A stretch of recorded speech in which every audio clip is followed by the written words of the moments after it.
Hey everyone, welcome to Marcus Fixes Stuff, the show where I teach you how to fix stuff at home so you don't have to pay for an expensive repairman. In today's episode, I'm going to show you how to change a thermostat on this 2016 Chevy Colorado.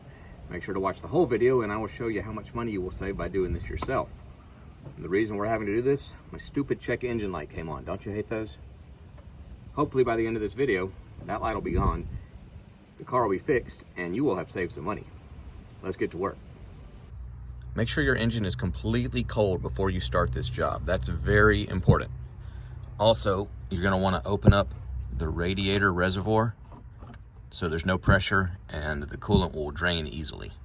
To have access to the thermostat housing, we're going to have to remove this air intake part right here. So we're going to have to undo this clamp. There's another clamp down here, and there's a cable right here. We don't necessarily have to detach that, but if you don't, be very careful moving this part. And then we have to get this screw right here out of the way too.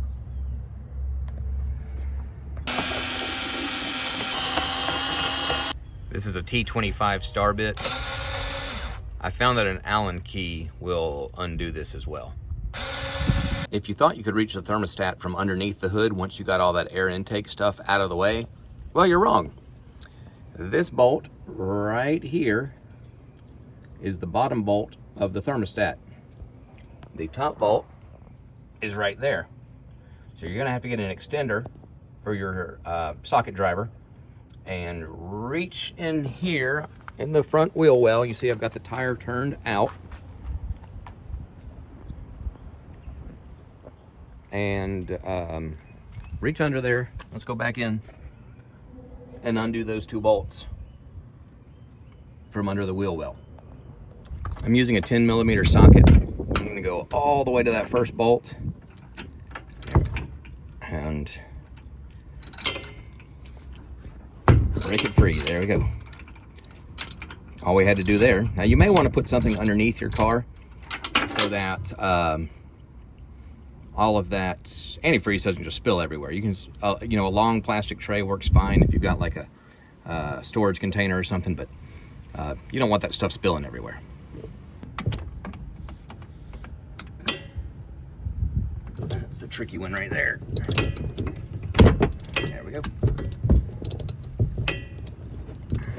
Okay, I'm gonna back those on out of there and get that thermostat off.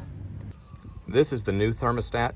And as you can see, there's a little, there we go, get it in the light. There's a little plug right here where it plugs into a wire that's coming out of the engine. So you gotta unplug that first. It's got a little catch right on top right there. You'll have to pry that back, unplug it from the one that's mounted to the car, and then you can get the old one off.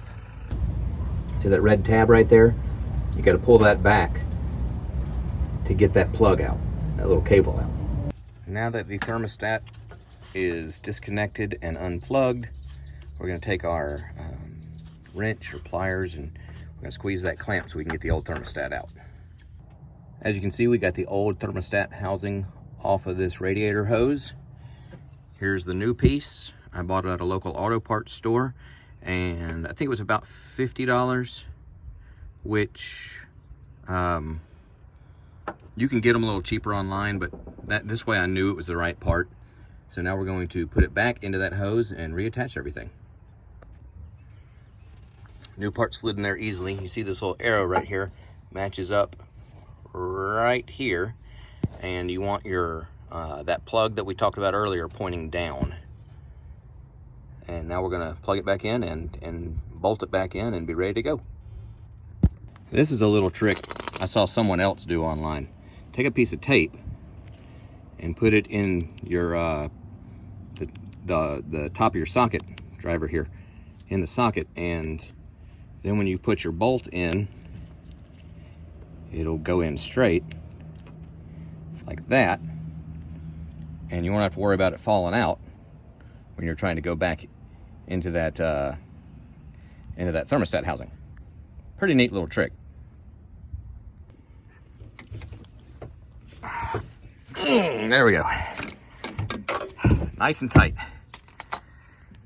Now let's see how much money we saved by doing this ourselves. After doing a little research, I found that it cost about $500 for a mechanic to replace the thermostat on your Chevy Colorado. I saw one guy online saying that he was quoted $1,400, but we're going to go with $500.